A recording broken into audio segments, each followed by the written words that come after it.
This is a class about stories.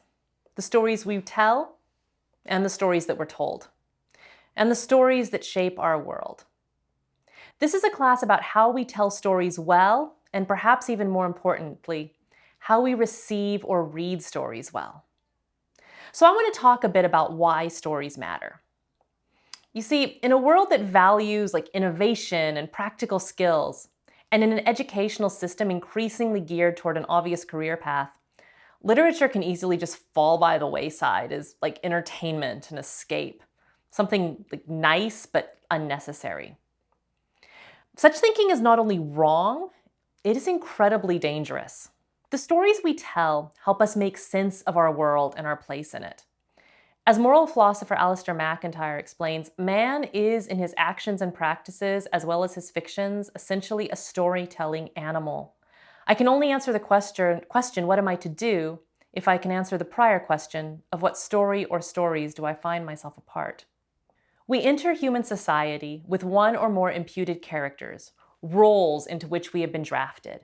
And we have to learn what they are in order to be able to understand how others respond to us and how our responses to them are apt to be construed. It's through hearing stories about wicked stepmothers, lost children, good but misguided kings, wolves that suckle twin boys, youngest sons who receive no inheritance but must make their own way in the world, and eldest sons who waste their inheritance on riotous living and go into exile to live with the swine, that children learn or mislearn both what a child and a parent is, what the cast of characters may be in the drama into which they have been born, and what the ways of the world are.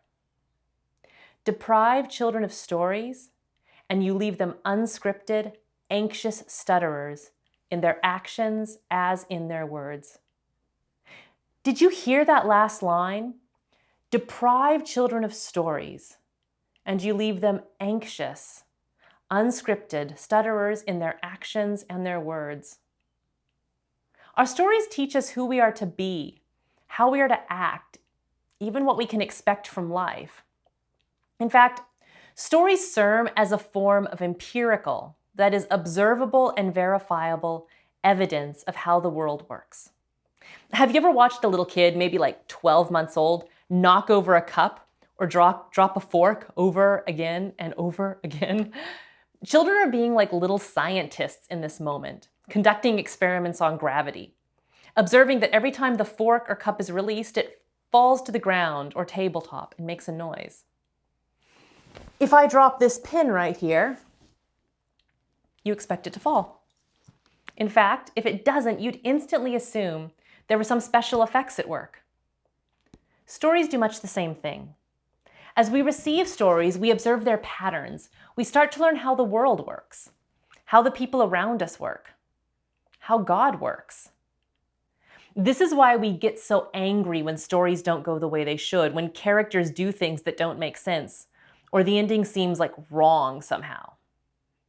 And if our stories teach us that Prince Charming always arrives to rescue the damsel in distress, or that breaking the rules for the sake of some greater good makes one a hero, or that going it alone without the team is how to save the day, and then we might find ourselves very lost and disoriented in the real world where such narrative logic doesn't hold true.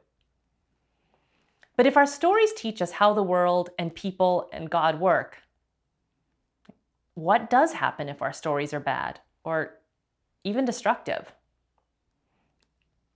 What about stories like Cinderella that teach girls the way out of a bad situation is to find a prince to marry? Or Sleeping Beauty and Snow White, in which Aurora and Snow White and the kingdom's salvation are dependent upon a man finding an unconscious woman, kissing her without her knowledge? Or Beauty and the Beast, which excuses kidnapping and imprisonment so long as it ends in the captive overcoming her prejudice by learning to trust, love, and be loyal to the beast who imprisoned her.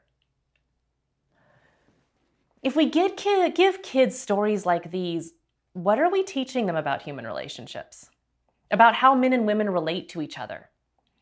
Taken together, such stories seem to say that women aren't only objects of male desire, but are at their best most desirable and their most lovely when stripped of agency and ready to be brought back to life by male desire.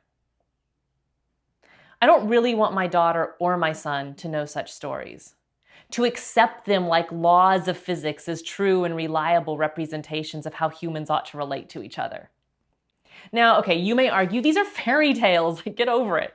They're not meant to apply to real men and women. They're teaching us something else, something about God's love for a world that has fallen asleep from sin and needs to be awakened through his love. People have and do make such arguments. But I think that is, at best, a dangerously partial representation of God and the world. One that fundamentally misrepresents the story of God and God's people, and that illustrates another dangerous power of storytelling and reading the story badly.